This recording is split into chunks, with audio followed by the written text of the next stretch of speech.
तो इस प्रकार संतुलित जो जीवन होता है वो भोजन में मात्रज्ञ का अर्थ ये होता है कि जिस प्रकार हमारा आहार होता है शरीर के लिए स्वस्थ रहने के लिए, उसी प्रकार हमारी इंद्रियों को भी संतुलित रखना है। तो उसमें और एक क्या तीक्ष्णता आती है, सूक्ष्मता आती है। तो इसीलिए भोजन में मात्रज्ञ तीसरा रखा था। और जागृति, हम जब जागृति से ध्यान सराव करते हैं तो हमारे प्रज्ञा का विकास धीरे धीरे होना शुरू हो जाता है। और जब प्रज्ञा का विकास शुरू होता है और इसके साथ साथ जब हमारी मैत्री भावना ये भी विकसित होना शुरू हो जाती है, तो निश्चित ही हमारी श्रद्धा बुद्ध के प्रति बढ़ जाती है। क्योंकि जैसा जैसा हमारा अनुभव बढ़ते जाएगा, अच्छा हमारे घर में वातावरण निर्माण होगा, विधायकता निर्माण होगी और कुछ हम सीख रहे, बुद्ध के बारे में स्पष्टता आ रही है, तो हमारी श्रद्धा निश्चित ही बुद्ध के प्रति बढ़ती है। और ये श्रद्धा धीरे धीरे बुद्ध से धम्म धम्म और धम्म और संघ के त्रिरत्नों के प्रति हमारी श्रद्धा दिन पे दिन बढ़ते जाती है। और हमारा एकदम अटूट विश्वास होता है कि हमारे जीवन के विकास के लिए त्रिरत्न के सिवाय और दूसरा और कुछ नहीं। नत्थी में शरणंगय्यम, बुद्धों में, धम्मों में, संघों में शरणं वरम। आप अपने आप ही अनायास ही बुद्ध आते हैं, अंदर ही आपके अंदर से आवाज आती है कि बुद्ध धम्म संघ ही मेरा शरण स्थान है, दूसरा कोई अन्य मेरा शरण स्थान नहीं। क्योंकि आपकी श्रद्धा वो कहती है, इतनी अटूट श्रद्धा हो जाती है बुद्ध धम्म संघ के प्रति। लेकिन जब तक हमें बुद्ध की स्पष्टता नहीं आती, तब तक हमारी जो श्रद्धा रहती है वो बौद्धिक श्रद्धा रहती है। पूजा करना है तो पूजा कर लिया, परिधान करना है तो परिधान किया है, तो घर में शांति होगी। घर में किसी शादी है या ब्याह या कोई नामकरण है या कोई और भी अंत्य संस्कार ऐसे कार्यक्रम में पूजा कर लिए और हो गया कि शांति हो गई घर की। ये बौद्धिक श्रद्धा हो जाती है, क्योंकि ये बिना समझे कि बुद्ध के ऊपर खाली वो बाबा साहब के प्रति श्रद्धा ऊपरी तौर पर रहती है। क्योंकि बुद्ध हम उस समय ऐसा समझते कि वो ईश्वर के समान, जैसा कोई बाहर का ईश्वर कोई देता है कहते ना, इसी प्रकार बुद्ध भी हमें आशीर्वाद देंगे। इस प्रकार की हमारी बौद्धिक स्तर पर श्रद्धा होती। लेकिन जब हम बुद्ध को समझना शुरू कर देते, जैसे कि हमने भगवा माने क्या है ना, अरहत माने क्या, सम्यक संबुद्ध माने क्या, धीरे धीरे हम जब समझना शुरू करते तो बुद्ध के प्रति हमें स्पष्टता आना शुरू हो जाती है। और फिर हम जब भी वंदना करते या पूजा करते तो हमें ऐसा लगता है कि बुद्ध जिस प्रकार उन्होंने बुद्धत्व प्राप्त किया, मैं भी बुद्धत्व प्राप्त कर सकता हूँ, मैं भी बुद्ध बन सकता हूँ। ये खुला खुला आह्वान है बुद्ध का कि आप भी मेरे साथ मेरे जैसा बुद्ध बन सकते हो। और तब आप जैसा जैसा उनको जानना शुरू कर देते, वैसी वैसी आपकी श्रद्धा बढ़ती है। अन्यथा बौद्धिक श्रद्धा में हम उलझे रहते हैं और ये बौद्धिक श्रद्धा बड़ी खतरनाक होती है, कभी कभी लड़ाई करा देती है। अगर बाबा साहब का या अपने कोई बोधिसत्व का, कोई बुद्ध का कोई अगर किसी ने उनको ईजा पहुंचाई, हाथ तोड़ा, पैर तोड़ा, तो हमारी श्रद्धा दौड़ जाती है और लाठी लेकर दौड़ते हैं कि हमारे बुद्ध को मारा, हमारे बाबा साहब को मारा। तो इस प्रकार ये बौद्धिक श्रद्धा कभी कभी क्या है, ऊंचा स्तर आतला कलह की तरफ चली जाती है। और इसीलिए क्योंकि हम बुद्ध को उतने नहीं समझे।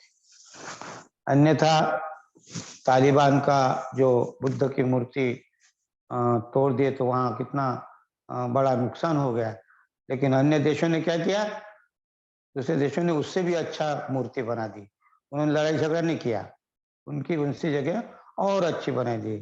तो इसलिए क्योंकि वो श्रद्धा बौद्धिक श्रद्धा नहीं थी उनकी, उनकी जो श्रद्धा है वो उसका विकास होकर वो जो श्रद्धा का जो दूसरा भाग है, जिसको हम कहते हैं अभिलाषा श्रद्धा, या अभिलाषा के पहले जो श्रद्धा है उसको कहते हैं भावनिक श्रद्धा में हम वो कार्य करते हैं। लेकिन बौद्धिक श्रद्धा जब तक हम बौद्धिक श्रद्धा में रहते हैं तो भावनिक श्रद्धा में भी उथल पुथल हो सकती है, इसीलिए हमें श्रद्धा का समझना पड़ेगा। और जब हम समझते हैं, ये बुद्ध के गुणों से हमें समझ आते हैं कि बुद्ध ऐसे है। धम्म के गुणों से हमें पता चलता है कि धम्म ऐसा है। संघ के प्रति संघ को जब हम समझते हैं तो संघ ऐसा है, इस प्रकार हम तीनों में तब बोलते हैं हम नत्थी में शरणं गए। फिर आपके मुंह से और भी निकल सकता है कि ये किंची रतनं लोके विज्जति विविधा पुत्तु रतनं बुद्ध धम्म संघ समं नत्थि तस्मा सोति भवन्तु ते। तो इस संसार में जितने भी रत्न हैं, फिर कहीं भी हो, आकाश में हो, नक्षत्र में हो, अंतरिक्ष में हो, समुद्र के गर्भ में हो, पर्वत कंदर खाई में, जहां भी जितने भी रत्न हो, सभी रत्नों से श्रेष्ठ ये त्रिरत्न है। और ये इसके अलावा दूसरा कोई रत्न श्रेष्ठ नहीं। इस सत्य वचन से मेरा कल्याण हो, क्योंकि मैं अब इस सत्य वचन के साथ साथ इनको अपना लूंगा। इस प्रकार हम अपने आप अपने मुख से बड़े अच्छे उद्गार निकलते, क्योंकि हमारी श्रद्धा बढ़ती है। तो श्रद्धा के बाद में आता है जो चरण है, विद्या चरण का जो छठवां चरण है। 5 चरण हो गए। पहला शील, दूसरा संयम, तीसरा मातृज्ञ, चौथा जागृति, 5वां श्रद्धा। और श्रद्धा के बाद में जो है वो है लज्जाशील। उसको कहते हैं लज्जाशील होता है आदमी। अर्थात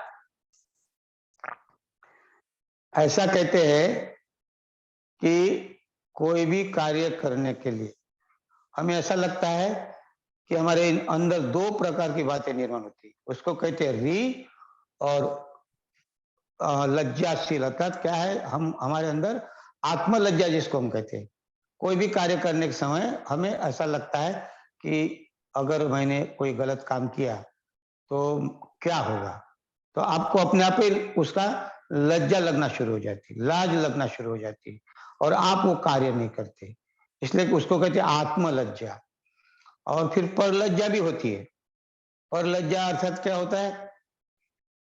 परलज्जा का अर्थ होता है कि जैसे कि आपके माँ बाप है और आप अगर गलत कार्य किया, तो गलत कार्य किया तो लोग क्या कहेंगे, ये कैसे, किसका लड़का है ये, हाँ किसका ये ऐसा लड़का बदमाश निकला। इस प्रकार किसका बदनामी होती है? माँ बाप की, है ना। तो जिस प्रकार हम कार्य करते तो परलज्जा होती है ना, कि हमारे खानदान का नाम गलत ना हो, तो वो एक परलज्जा होती कि मेरे माता पिता का नाम रोशन हो, है ना। मेरे जो भी घर वाले परिवार के गुरुजन हैं उनका नाम रोशन हो। तो इसीलिए आप वहाँ कोई ऐसा कार्य नहीं करते कि जिससे हमारे माँ बाप बदनाम हो सके, जिससे हमारे माँ बाप का नाम गलत हो सके। हाँ, तो इसी प्रकार इसको परलज्जा कहते हैं। तो यहाँ परलज्जा में क्या होगा? तो परलज्जा बहुत बड़ी बात है अगर आप हम समझे तो, क्योंकि बाबा साहब ने बुद्ध का धम्म दिया। बाबा साहब के ऊपर हमारा विश्वास था, और बाबा साहब ने कहा था कि अगर तुम्हें ऐसा लगता है तो बुद्ध धम्म तुम स्वीकार कर सकते हो, तुम्हारे ऊपर कोई जबरदस्ती नहीं। और नहीं स्वीकार करना तो कोई बात नहीं, आपका स्वागत है। लेकिन स्वीकार अगर किए तो आपको उसके अनुसार आचरण करना पड़ेगा। नहीं तो गले में एक लाश लटकाया के समान नाम बदनाम मत करना कि किसके लोग है, ये बाबा साहब के लोग है। तो नाम किसका होगा बदनाम? बाबा साहब का नाम बदनाम करेंगे हम, कि देख कौन सा धर्म में डाल दिया, देखना कहाँ उधर लेकर गया हो अम्बेडकर, और देखो लोगों को कैसा अपने धर्म का उनको समझ भी नहीं आता। हाँ, शराब पियेंगे, चोरी करेंगे, व्यभिचार करेंगे, हिंसा करेंगे, हाँ, नशा पान करेंगे, मतलब ये सारे अवगुण अगर है तो बदनामी किसकी होगी? जिन्होंने ये धम्म दिया। बदनामी किसकी होगी? बुद्ध की बदनामी होगी। हाँ, बुद्ध बुद्ध कहते हैं, अपने आप को बौद्ध कहते हैं, और इनके आचरण देखिए कैसा है। तो इस प्रकार बदनाम किसकी होगी? हमारी नहीं होगी। परलज्जा अर्थात नाम देखो कैसे बौद्ध जा रहे हैं। हाँ? ऐसा होता है क्या बुद्ध? बुद्ध ने यही सिखाया होगा क्या? बाबा साहब ऐसे ही होंगे क्या? तो बदनाम किसको कर रहे हैं हम लोग? बाबा साहब को बदनाम कर रहे हैं। तो इसीलिए ये लज्जाशील होना अतला बड़ा बड़ा महत्वपूर्ण है। तो हमें ये ध्यान रखना है यहाँ कि हमें अपने पुरखों का, हमारे जो गुरुजन है, जैसे पूज्य भंते उर्गेन संघ रक्षिता है, आपने बहुत ही अच्छा हमें एक अच्छा संघ दिया है, त्रिरत्न बौद्ध महासंघ। और त्रिरत्न बौद्ध महासंघ में इतनी अच्छी भाव है कि वो बेस के ऊपर चलता है बराबर। उनका जो संघ रक्षिता, इन्होंने जो हमारे लिए भंते जी ने जो ये संघ दिया है, तो वो हम लोग उनका कोशिश करते, पालन करते। आज तक हमारा ये संघ बदनाम नहीं हुआ। क्यों नहीं हुआ? क्योंकि संघ दिया। लेकिन कल चल के अगर कुछ हो गया तो बदनाम किसका? कैसा संघ है, ऐसा कह सकेंगे नहीं क्या? तो इसीलिए परलज्जा बड़ी महत्वपूर्ण है। और ये जैसा जैसा आदमी जागृत होता है, श्रद्धा बढ़ जाती है, तो आदमी वो कभी भी अपने गुरुजनों का नाम बदनाम नहीं करता, वो आचरणशील हो जाता है। बाबा साहब ने भी हमें दीक्षा दी थी। ऐसा कहते हैं कि सन 56 में दीक्षा दी थी, और उसके बाद में दीक्षा देने के बाद उन्होंने 22 प्रतिज्ञा दी थी। वो इसलिए दी थी कि अभी नया नया धर्म लिया है, और अभी नया धर्म होने के कारण जो पुराने जो आचार विचार है, पुराने जो धर्म के हमारे ऊपर जो प्रगाढ़ पड़ा है, और वो उससे हमारा शरीर मन मलिन हो गया है, और एकदम अगर हम इस धर्म में जाएंगे तो धीरे धीरे 1 2 3 2 4 साल तो ठीक रहेगा, फिर वही वही पुराने रीति रिवाज में हम लौट कर जा सकते। तो ये डर था उनको, इसलिए बाबा साहब ने प्रतिज्ञा के रूप में दिया। और प्रतिज्ञा जब सार्वजनिक करते हैं, सार्वजनिक जब प्रतिज्ञा होती है, ये अकेले में नहीं होती। जैसे आत्मलज्जा अकेले ही देखता आदमी, है ना? और जैसे कि स्वयं अगर अपने प्रतिज्ञा लिया या पाप देशना की, हमने अगर सार्वजनिक किए तो उसका सबको मालूम हो जाता है। लेकिन हमने अपने अंदर ही किया तो वो किसी को मालूम नहीं होगा, तो आपने किया नहीं किया उसका तो हमें पता ही नहीं चलता। और इसलिए बाबा साहब ने प्रतिज्ञा के रूप में सार्वजनिक प्रतिज्ञा दी कि एक दूसरे को देख सके, अगर कोई इसके विरुद्ध आचरण कर सका किया तो उनको बोल सके कि बाबा रे तुमने तो प्रतिज्ञा ली, फिर तुम्हारा आचरण कैसा है?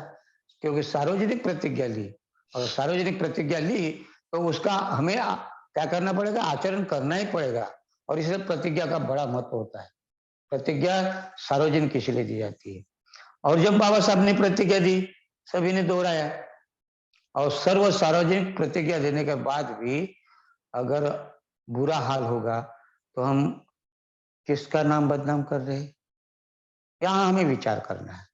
और इसलिए मैं बार बार प्रतिज्ञा के ऊपर आता हूं। क्यों? कि प्रतिज्ञा अगर आप समझते हैं, हम समझते हैं, मैं समझता हूं, आप समझते हैं, तो धम्म समझ में आ जाएगा। क्योंकि सारा धम्म, धम्मं शरणं गच्छामि जब हम कहते हैं तो 22 प्रतिज्ञा में पूरा धम्म है। अगर आप देखेंगे ना, बुद्धं शरणं गच्छामि जब कहेंगे तो अभी ये देख ले चरण, लेकिन जब धम्मं शरणं गच्छामि कहते हैं हम, तो पूरे 22 प्रतिज्ञा में क्या नहीं करना है 8 प्रतिज्ञा में बताए, और क्या करना है बाकी की जो 9वीं प्रतिज्ञा से लेकर 17वीं प्रतिज्ञा तक बताया है। तो 9वीं से 17 तक प्रतिज्ञा जो है, ये प्रतिज्ञा में हमें क्या करना है और क्या नहीं करना है, ये 8 प्रतिज्ञा में बताया है। और इस प्रकार अगर क्या नहीं करना है अगर हम छोड़ दिए तो हमें करना क्या है? तो यह जो 9 से 22 प्रतिज्ञा है, ये हमें करना है। और ये अगर हम नहीं करेंगे तो हम परलज्जा जिसको कहते हैं, जिसको अपत्रपा कहते हैं, पाली में उसको अपत्रपा, अपत्रपाप्य कहा है। तो जब हम ये 9 से 17 तक प्रतिज्ञा का अगर पालन नहीं कर सकते तो हम बौद्ध बोलने के लायक नहीं है। हम बौद्ध नहीं है। भलाई कपड़े अच्छे पहने हो, सफेद कपड़े पहनने हैं तो सफेद कपड़े पहनने से कोई बौद्ध नहीं होता, है ना? वो कहते हैं ना, वो क्या कहते हैं, गोरी चमड़ी से घर में कोई उजाला नहीं होता। गोरी चमड़ी से घर में कोई उजाला नहीं होता, और दूसरों की नकल करने से कोई अफसर आला नहीं होता। पंचशील के रास्ते से चलना पड़ेगा बौद्ध बनने के लिए, वरना सफेद कपड़े पहनने से कोई जय भीम वाला नहीं होता। तो ये हमें ध्यान रखना पड़ेगा। नहीं तो हम परलज्ज जिसको हम कहते हैं, हम मतलब परलज्जा के, क्योंकि हमें परलज्जा ही नहीं है। इसको हम लोग सीधा सीधा क्या कहते हैं, बेशरम है कहते है ना। तो इसीलिए हमें ये बाबा साहब ने हमें प्रतिज्ञा दी थी, कम से कम जब आपकी श्रद्धा बुद्ध धर्म के प्रति बढ़ जाती है, संघ के प्रति बढ़ जाती है, तो आप लज्जाशील हो जाते हैं, क्योंकि अभी आपको स्पष्टता आ जाती है। बुद्ध माने क्या, अभी तक स्पष्टता नहीं थी। जागृति से आपने प्रज्ञा का विकास करना शुरू किया, प्रज्ञा का विकास करते करते आपको जागृति का अर्थ समझ में आया, और फिर आपकी श्रद्धा बढ़ने लगी। और जब आपकी श्रद्धा बढ़ने लगी, बौद्धिक श्रद्धा से जो दूसरी श्रद्धा है वो आपकी श्रद्धा बढ़ने लगी, तब आपको आत्मलज्जा और परलज्जा की समझ आने लगी। आत्मलज्जा क्या होता है, कभी कभी हम गलत काम कर लेते हैं, कभी कभी हम गलत काम कर लेते हैं, और गलत काम कर लेते, कोई देखता नहीं, कोई देखे भी नहीं, कुछ भी नहीं, लेकिन आपको अपने आप ही गिलानी हो जाती है। आपको लगता नहीं नहीं मैंने एक गलत काम किया। अगर मान लिया घर में आपने आ गए और पत्नी को डांट दिया, पत्नी को डांट दिया, वो बेचारी चुप रहेगी क्योंकि पत्नी है, लेकिन आपको कुछ बातों से लगता है सच मैंने तो गलत डांटा, तो आपको उस समय क्या होता है, आत्मलज्जा होता है। लेकिन आप क्या करते उस समय, आप बताते नहीं, क्योंकि आप पति हो ना, अहंकार है कि मैं पति हूं, मैं क्यों बताऊं कि मेरी गलती, मैं डांटा हूं तो क्यों मेरी गलती बताऊं। तो पत्नी को डांटे और अपन वैसे ही रह जाते। लेकिन जब हम श्रद्धावान हो जाते, तो हमें जब गलती पता चलती तो हम पत्नी को माफी मांगते, सॉरी मैंने जो डांटा है मेरा गलत था। इसको कहते आत्मा, क्योंकि जब आप आत्मलज्जित हो जाते और फिर आपसे रहा नहीं जाता, और फिर आप माफी भी मांग सकते। तो आत्मलज्जा में क्या है, कभी कभी हम जो गलती तो करते हैं, लेकिन अपने को उसको पाप देशना कहते हैं, हम पाप देशना करते हैं, है ना। पर लज्जा के लिए पाप देशना करना है। और आत्मलज्जा में भी, आत्मलज्जा बहुत लोगों को मालूम नहीं होती, अपने अपने आप में हम लोग उसको स्वीकार करते हैं, और इसीलिए कुछ कुछ बातें हम अपने कल्याण मित्र को बताते हैं कि मेरे से ये अपराध हुआ था।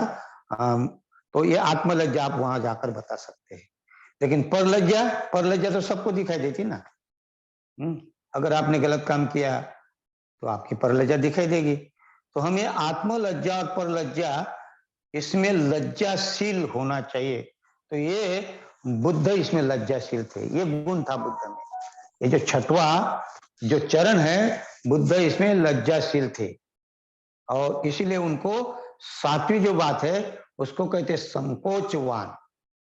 संकोच, वो संकोच करते थे, कोई भी कार्य करूं तो कोई गलत तो नहीं होगा, तो पहले वो संकोच करते हैं, शांति का पालन करते, सहनशीलता का पालन करते हैं। और इसीलिए जो ये छठवा जो है बड़ा महत्वपूर्ण है, लज्जाशील होना। अर्थात हमें लज्जाशील अर्थात आत्मलज्जा और परलज्जा में हमें इसमें प्रयास करना चाहिए कि मैं आत्मलज्जी और परलज्जी रहूं। और इसीलिए आपको 22 प्रतिज्ञा जो है इसका पालन करना पड़ेगा।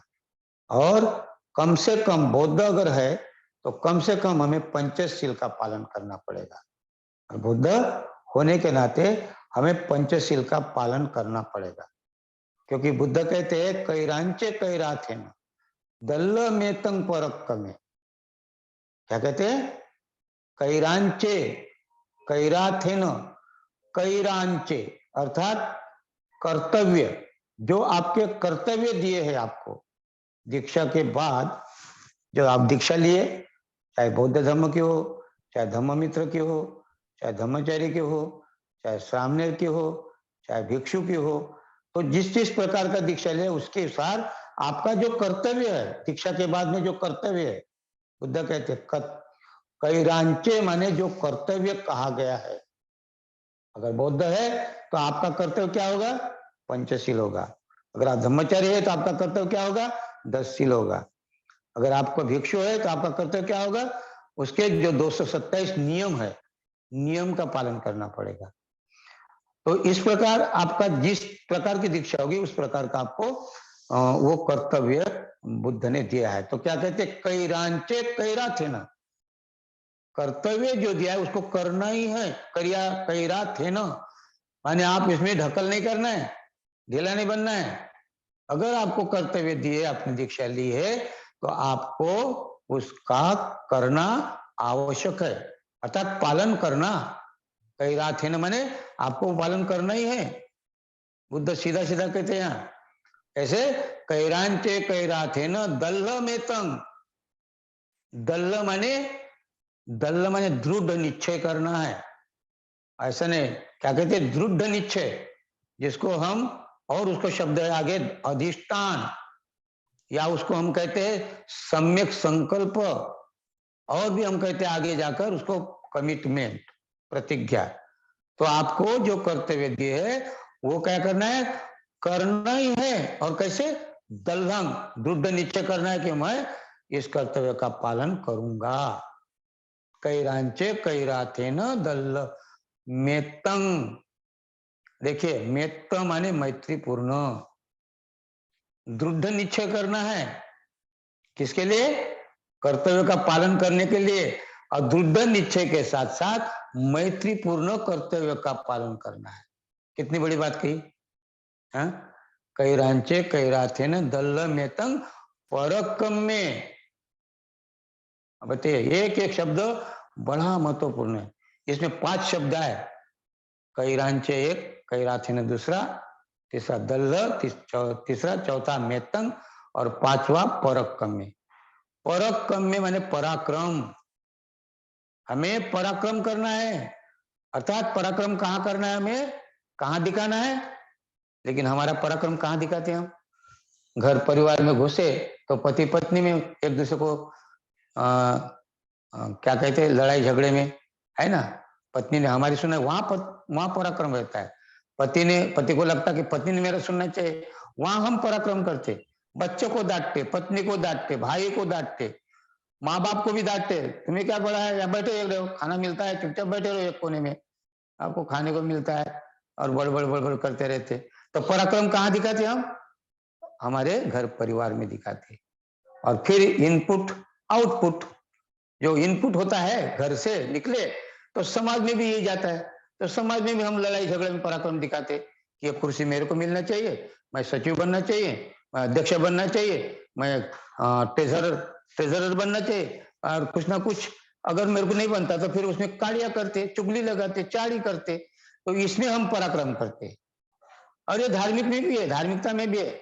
धार्मिकता में भी आप देखेंगे तो लड़ाई झगड़ा होता है, बहुत चक्कर होता है वहां भी। धार्मिकता में तो समाज से भी ज्यादा, घर से भी ज्यादा झगड़ा होता है। वहां तो अहंकार इतना रहता है, और कहते कि मैं धार्मिक हूं, लेकिन पीछे बड़ा अहंकार रहता है। वहां वो अहंकार को मजबूत करने के लिए पराक्रम करते हैं। इधर से जुड़ाएंगे, उधर से जुड़ाएंगे लोगों को। अरे उसको आगे मत, उसको अध्यक्ष बना, उसको चेयरमैन बना, वो अच्छा काम नहीं कर रहा, उसको हटाओ। इस प्रकार के ये जो खिंचातानी होती है, ये खिंचातानी, पराक्रम कहाँ चलते? खिंचातानी के लिए। और इसीलिए बुद्ध ने कहा कि जब आपको बुद्ध समझ में आ जाएगा, जब आप बौद्ध बनते हैं, तो आपको कर्तव्य क्या करना है, वो कर्तव्य ध्यान में रखना है।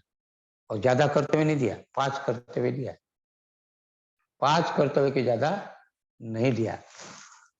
तो 5 कर्तव्य मैंने कौन से?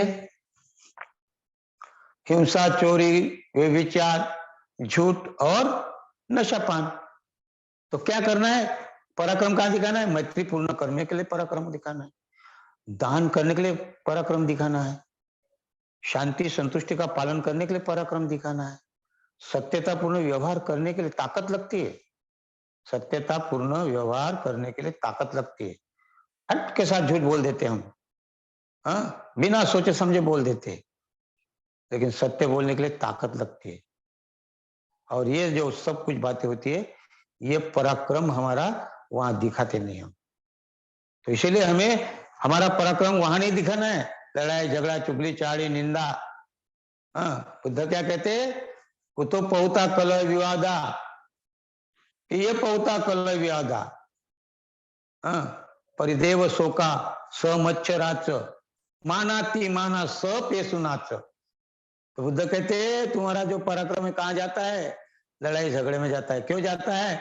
कि वो आपके घर में कौन बड़ा है, कौन छोटा है, किसको क्या करना है, किसका मान करना है, किसका सम्मान करना है, किसका अपमान करना है। माना थी मानाच, अतिमान माने अपमान।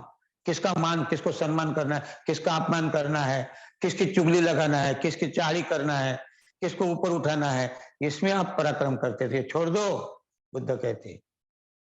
और इसीलिए क्या करो कि मैत्रीपूर्ण कर्म करो, मुक्त हस्ते दान करो, शांति संतुष्टि का पालन करो, सत्यतापूर्ण व्यवहार करो।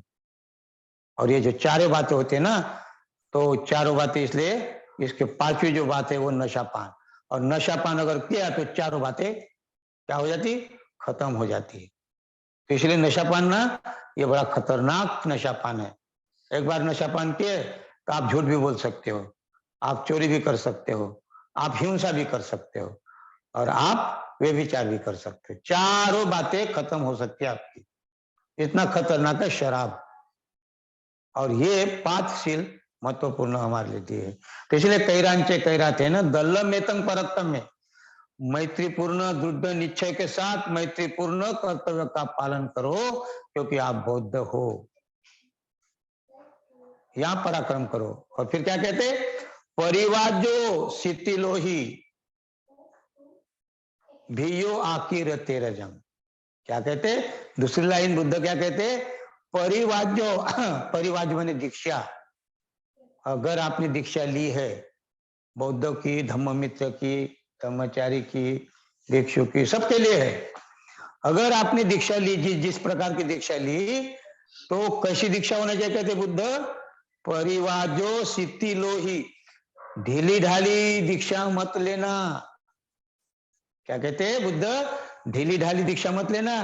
आए कैश में बहुत अच्छा कार्यक्रम देखा और मुझे बना दो धम्ममित्र, और हो गया धम्ममित्र। और धम्ममित्र हो गया तो उसको अहंकार आता कि मैं धम्ममित्र हूं। लेकिन उधर क्या है? सारा गुड़ गोबर करता है। अहंकार आता पहले कि मैं मित्र बना हूं, फिर उसके बाद में मैं बौद्ध बना हूं। और फिर 22 प्रतिज्ञा में जो है वहां घर में सामने बाबा साहब का फोटो बुद्ध का, और पीछे लक्ष्मी माता, शारदा माता, बहुत सारे आता माता, ऐरवा भैरवा बाबा, आबा बाबा सब लगा देते हम लोग, और पूछते रहो फिर उनको। सामने देखो बाबा साहब, नहीं हम बाबा साहब के भक्त हैं। ऐसा नहीं होता है। तो इसीलिए बुद्ध कहते ढीली ढाली दीक्षा मत लेना। परिवाजो शिथिलोही भियो, भियो माने ज्यादा से ज्यादा, भियो माने ज्यादा से ज्यादा आखिरते ने उड़ाना। आखिरते रजंग, रज माने धूल, कचरा, जैसा भूसा, भूसा उड़ाते ना, या कचरा धूल उड़ती है, आखिरते में उड़ाना, धूल उड़ाना, कचरा उड़ाना, भूसा उड़ाना। भूसा उड़ाए तो किसी के आंख में चला जाता है, तो आंख में तकलीफ हो सकती है, नहीं क्या? और भियो माने ज्यादा से ज्यादा। अगर आपने ढीले ढाले बौद्ध बने, ढीले ढाले दीक्षित बने, तो आपका वो ढीली ढाली दीक्षा वो धूल उड़ाने के समान है। क्या? जैसे धूल उड़ा रहे हो आप। जैसे उदाहरण कैसे?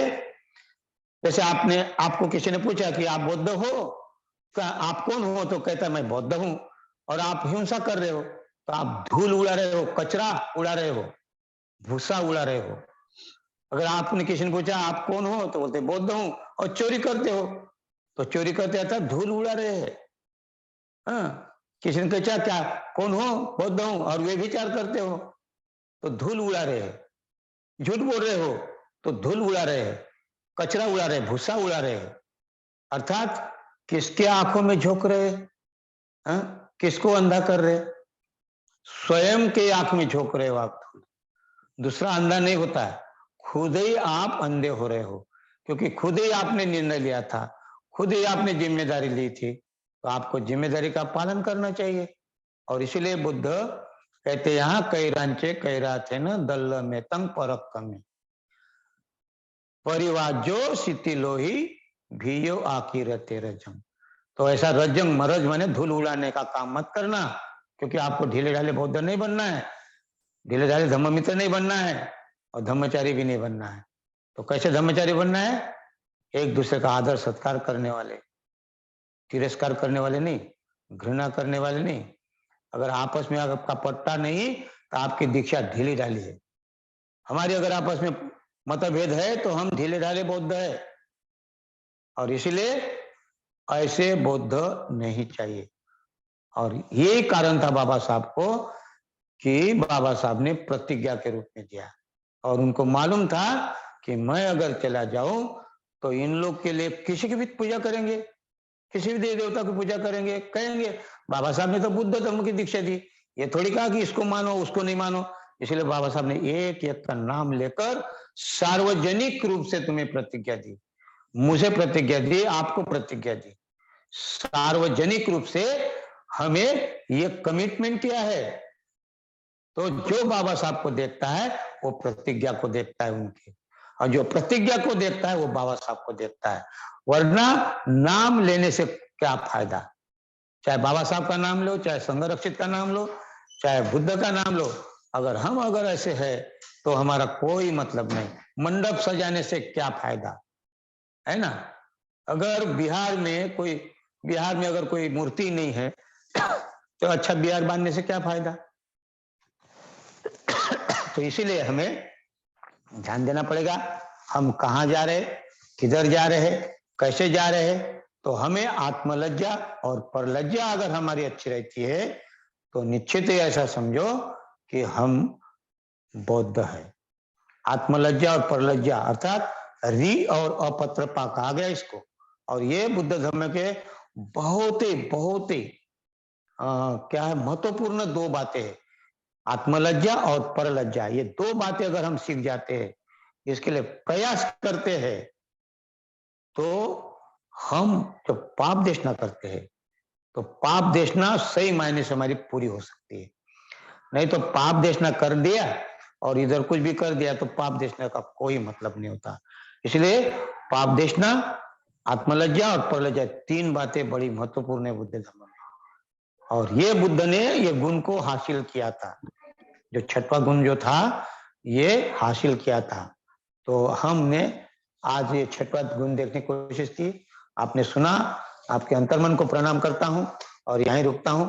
आगे धम्म मित्र यूबीएस गौतम।